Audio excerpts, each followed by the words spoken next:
Stuart, I have a question. Yes. I'm really enjoying reading your book, um, Tantra. And so the post that I was reading earlier, it's titled Life and Death Are One. And you said something really interesting and beautiful. You mentioned the void. Sorry about that. You mentioned the void that connects lifetimes and guides the soul towards enlightenment. Can you explain what the void is? Well, the Tibetans call it the Bardo realm. It's where the soul goes to prepare itself for the next lifetime. The voyage of the soul is one that can connect hundreds of lifetimes in the process of learning what it has to learn in order to ultimately become one with higher energy in the universe. So, there's a void, there's that between lifetime expression. I mean, many people don't believe in reincarnation. That's never been my problem. I can't believe anybody can accomplish in one lifetime what has to be accomplished to become one with higher energy in the universe. So there's a void. And the void is not an unhealthy thing. It's just a reminder. Like we go through voids in our lifetime, we change, and suddenly there's nothing to hold on to. We're hanging on to a job, and all of a sudden we don't have the job anymore. Will something come? Yeah, something always comes. But we have to go through the void and use the experience of the void as a way of growing inside ourselves instead of as a way of draining all our energy out of us. And the way to use the experience is, it's something I talk about all the time. You have the tools, you have everything that allows you to go deep enough inside to tap higher creative energy. That energy will take you through the void,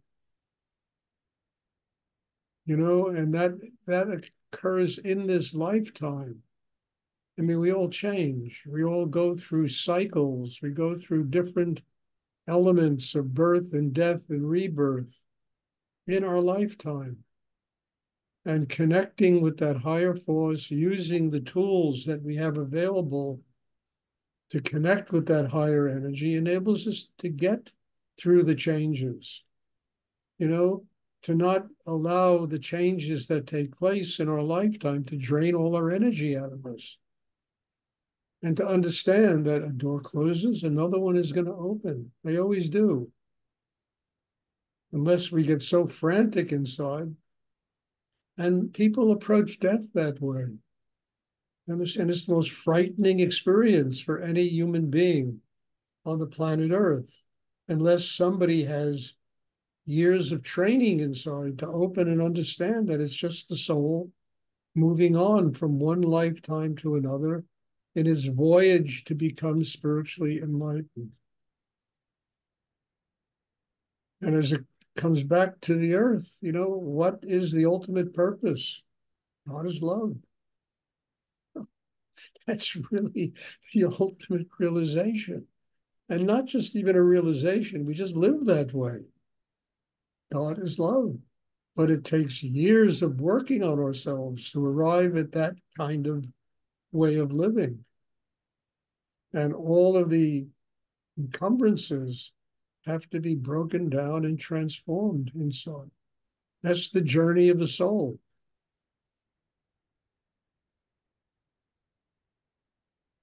And that's the journey through the void. Believe it or not, in many ways, life on earth is kind of a void. It really is. I mean, we spend a lifetime immersed in illusion. And we get so habituated to illusion, we think that that's what life is all about. All the illusion. And it's like a void from, you know, a really, from what we learn to what we need to learn. We go through a lifetime of illusion. And we get all nervous and tense and crazy, and the money problems and the relationship problems and all these things that are just, transformative. They're just in transition. But they create so much tension inside people that we forget the purpose of why we're alive. Love. God is love.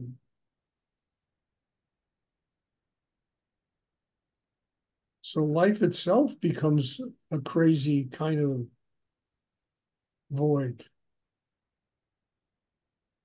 between the moment we're born, where we come in the world with such sweetness and such openness that nobody can even walk past us without taking us up in their arms and hugging us, to the moment we die, we're this shriveled up creature that is full of anger and hate. And, you know,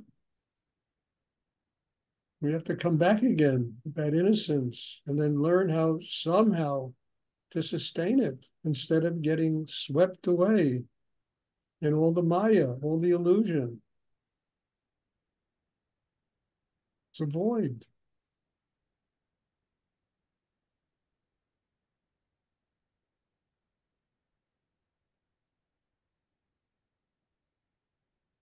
And not saying we can't live with the Maya.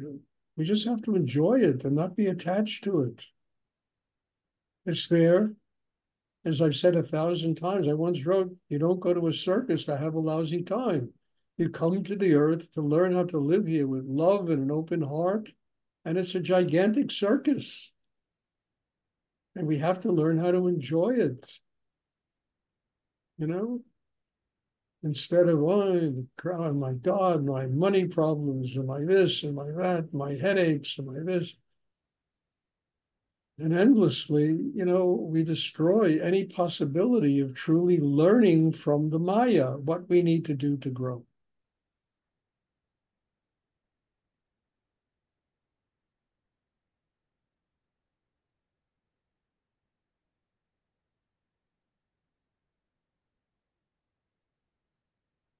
I hope this is clear, because I don't know how to make it clearer, but I hope it's clear. And if you ever feel that kind of insecurity come up, it's just Maya. Open your heart and have a good laugh at yourself. I mean it. Don't take yourself so seriously. And it always changes. It always, as I say, a door closes, another one opens. And as long as you're growing, the one that opens will usually take you to a place on a much better level.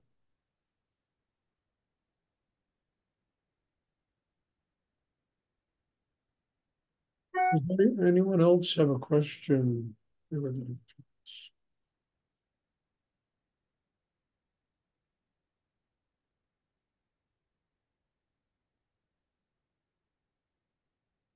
That book, I think by next week, I'm going to actually have a physical copy of that book. Great. Very exciting. Kenny's working on finishing up the cover. There's going to be a dust cover jacket and hard-covered book. I mean, that's just me that I need to take around and show the publishers what the book is.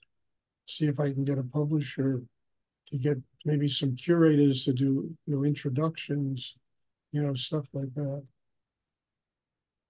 But I think by next week sometime, I will have actually in my hands a hard-covered edition of this book.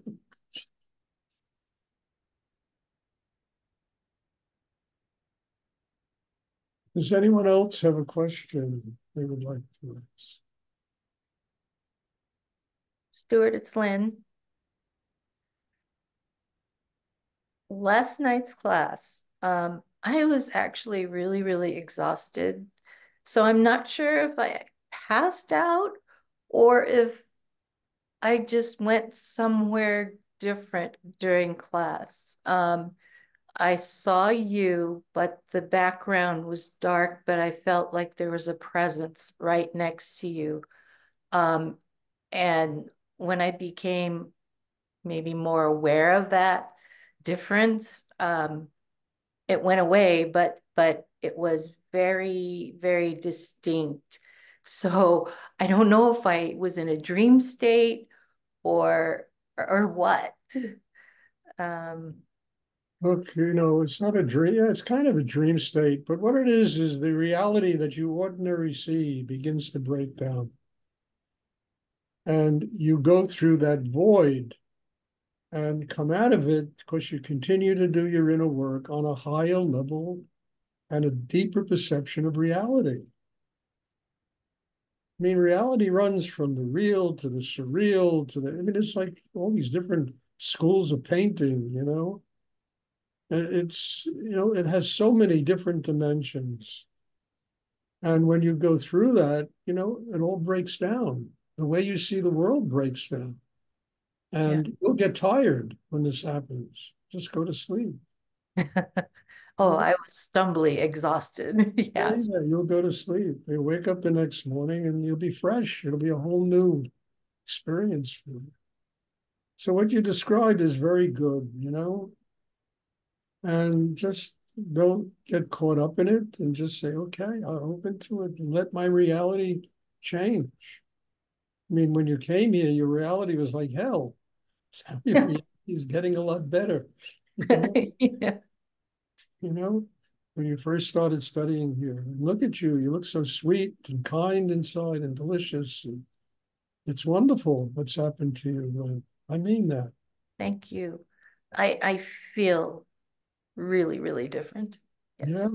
Well, you are very different. And Thank you. it fills me with joy to see that. You tell me that what I do here works if people do it. So don't worry about, this whole thing of it's all breaking down. You'll see it in your art, in your painting, all transitions will be made. Does anyone else have a question they would like to ask?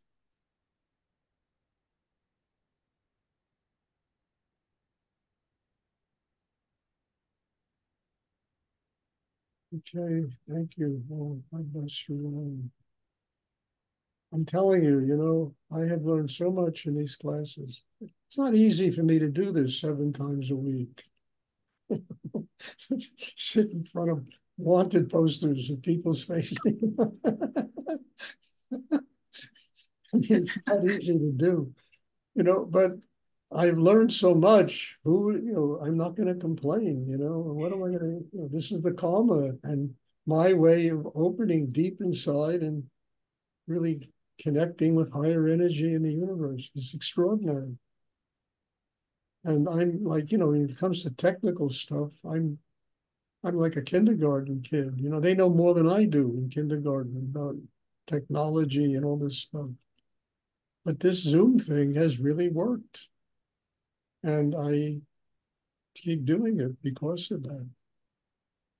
So thank you. Thank you for being in my life. Thank you for being part of this. As I said the other night, I hope you all are growing as much as I'm growing from attending these classes. And God bless you all and thank you.